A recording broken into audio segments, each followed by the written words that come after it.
So here's the thing. When people talk about games preservation as the reason emulators are useful, it's true. Emulators are useful when it comes to preserving games, specifically more niche games, keeping them from I guess dying or just being lost to history, lost to time, right? But how feasible, this is a question. I'm not making a stance. I'm not taking a stance on this, but it's just a question just to get y'all to think. How feasible is preservation on a large scale? Right? So going back to Nintendo and using them as an example, when Nintendo Switch Online announces certain games, or they might tweet out, hey, we're putting, I don't know, Globber's Funhouse. We're putting out Globber's Funhouse on Nintendo Switch Online tomorrow. What do y'all usually see in the replies? Right? What do y'all usually see in the replies? If Globber's Funhouse gets revealed for Nintendo Switch Online, what are you gonna see in the replies? I hope there's no Globber's Funhouse fans in the chat. But usually what you're gonna see, who asked for this? Who wanted this? Give us Mother 3. Where's Smash? Yeah. Who is this for? But then these same people will turn around and say they care about games preservation. What people really mean when they say games preservation is the stuff that I grew up with and the stuff that I know about, or the stuff that I heard about that is important. People, when they say games preservation, they're talking about the stuff that they care about. They're not talking about the undercover games. And this is the thing about that, right? This is why this is an issue. Because the cult, niche, unknown games that people don't care about, right? Those are the ones that need to be preserved the most. Globber's Funhouse is the game that needs to be preserved the most, because that's the stuff that people are actually gonna forget. Ocarina of Time, as much as I love that game, Majora's Mask, Mario 64, Donkey Kong Country, these games, for the most part, are safe, right? These games are going to be preserved. They're popular games. Lovely Tay Force, they don't know what it's like to love a game that people don't know about. Yes, those are the cases where games preservation is the most important. Not Mario 64 and Donkey Kong Country. That goes back to the point I'm making when I say people are coping and pretending to care when they don't actually act on these ethics that they claim to have. I'm gonna go through the chat right quick. The Japanese cell phone games I see getting emulated that would just disappear if they delete it off there. Yes. Arcane Moon, they're still gonna get re-released 30 years from now. Yeah, I don't even see the point in asking for this, for Majora's Mask, Ocarina of Time, Metroid, Earthbound at this point.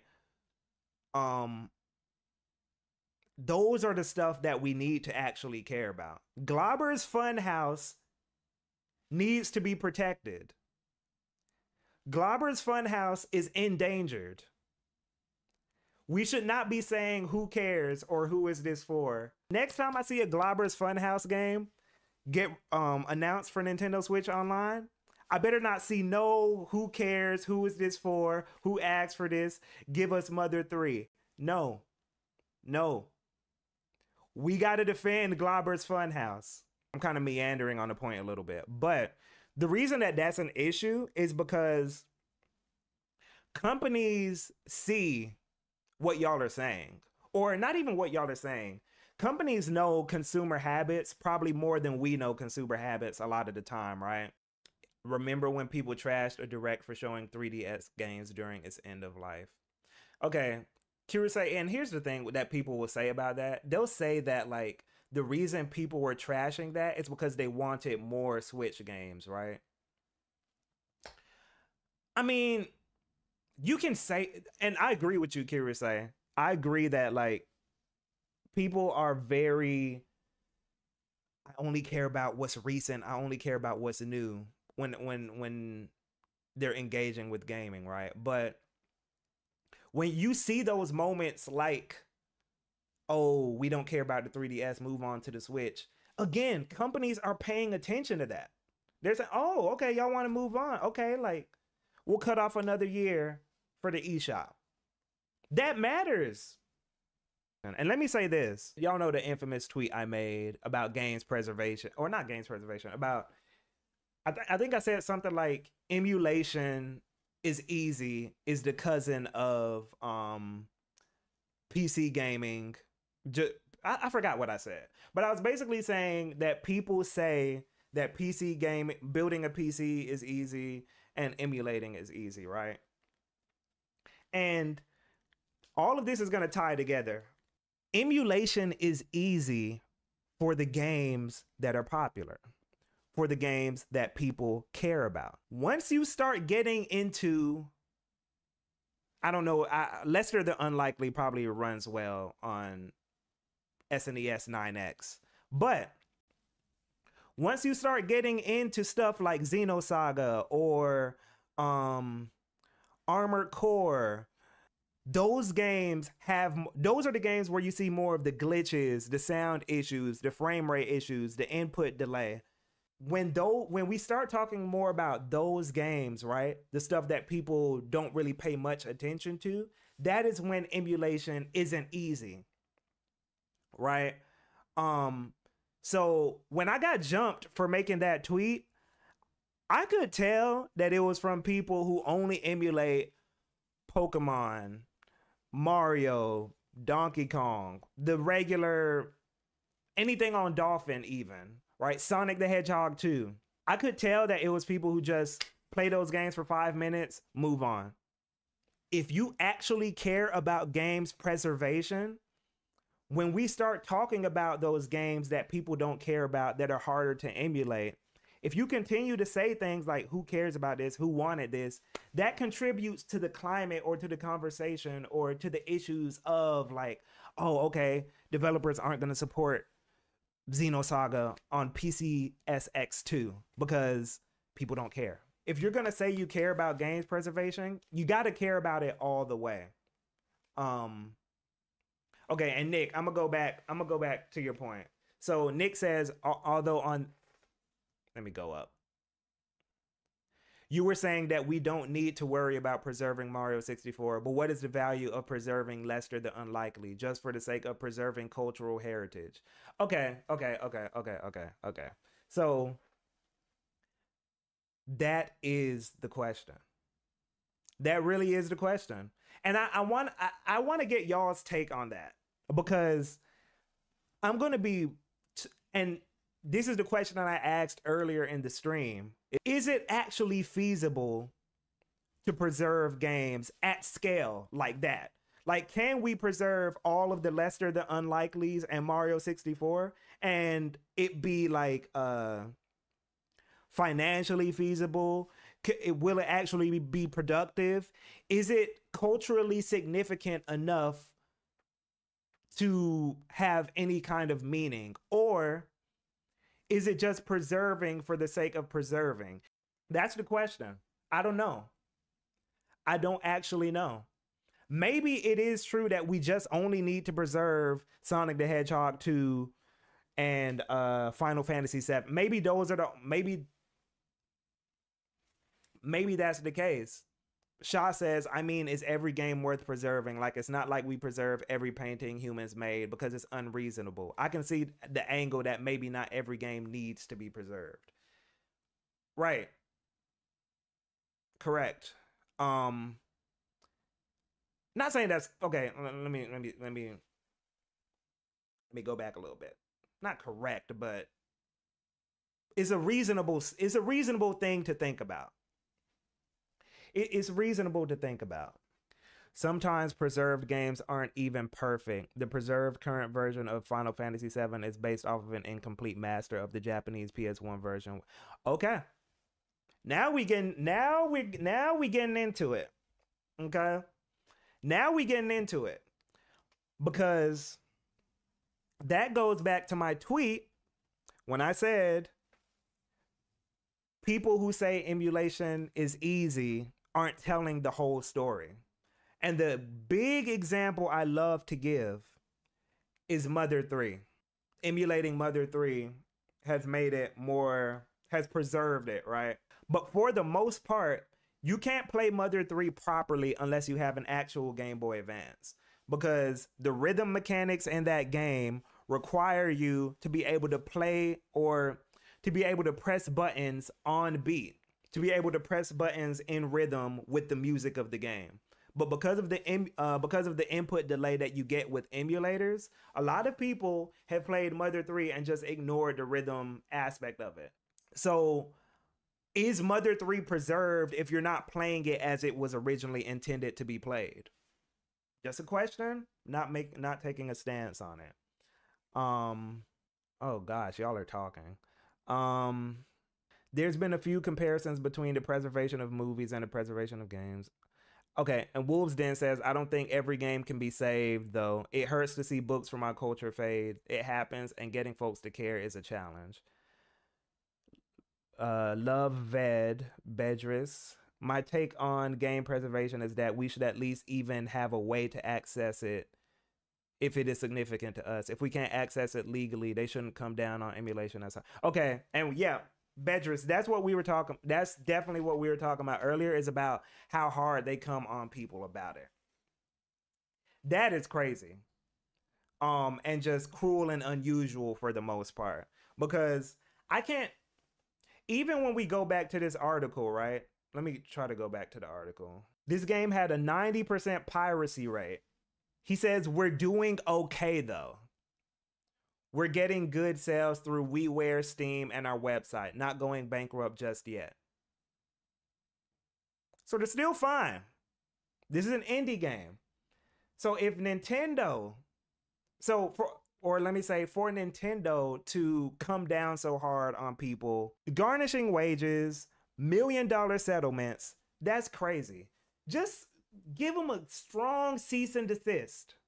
Just give them a strong cease and desist, or a fine that is reasonable. You know what I'm saying? But again, that's the humanity aspect of me talking. But I say that to say these things aren't putting a huge dent on majority of cases. I'm gonna say that majority of cases. So yeah, that's my thing. F0X2, even on official Nintendo releases, the game is harder than it's supposed to be because you need the specifics of the N64 control stick. Yep. And to the point of accuracy, I'll say this, the people that I do believe that care about games preservation are the people that get like, what are those things called? The Mr. F, y'all know what I'm talking about. Y'all know what I'm talking about? The Mr. FP, yeah, these things, right? The people who be buying stuff like this, these are the people who care about emulation or games preservation. Because what Mr. or what's that other one? What's the handheld one? Yeah, the analog pocket. Yeah, the analog pocket. The analog pocket. That's another example of being able to play a game. Yeah. Being able to play games that in an accurate way, in the way that they were intended, or close to the way that they were intended. But if you emulating on the freaking on your Acer laptop, PSX with 8 gigabytes of RAM, even trying to emulate PS2 and saying you're preserving a game. Eh, eh, ah, I don't know. You're kind of preserving it. You're able to play it. You're able to play it, but I think when we talk about preservation, there's a level of accuracy that needs to be there when we talk about emulating the game, or reasonably close enough to really talk about like preserving to the fullest extent. Um Preserving the game but not the full experience. Yeah. But if we think games are art, if we believe games are art, we should want the correct experience. Jazzy, I'm so glad you mentioned that. Like, dual screen games aren't as comfortable on monitor emulation compared to playing an actual DS or 3DS. Yes, exactly. And the people who, when again, I hate to keep harping on this, but when I had that tweet about people claiming emulation is easy, these are people who will just accept, oh, I just had a few sound issues. The music was kind of garbled. The frame rate be dropping. You know, there's input lag, the shader compilation every time I start it up. But it's cool. It's cool. I don't care. It's fine. You know, that's not enough to ruin the experience. Bruh, like, all of these things matter. The control scheme, how the game was intended to originally look, textures missing. It's like, that's not you're not getting the art. You're not getting the art. You're able to play the game, but you're not preserving the art of the experience that the developer originally intended, right? This is why sometimes when you see people, these Twitter accounts that'll be like retro gaming, a retro gaming aesthetics, and then they'll post a screenshot or a GIF of how the game looked, and it'll be widescreen, HD, replace textures, and all this stuff, and it's like, no, that's not how Digimon World looked. Digimon World did not look like that. Final Fantasy VII didn't look like that. You are not preserving fake scan lines and stuff like that. Like, bruh.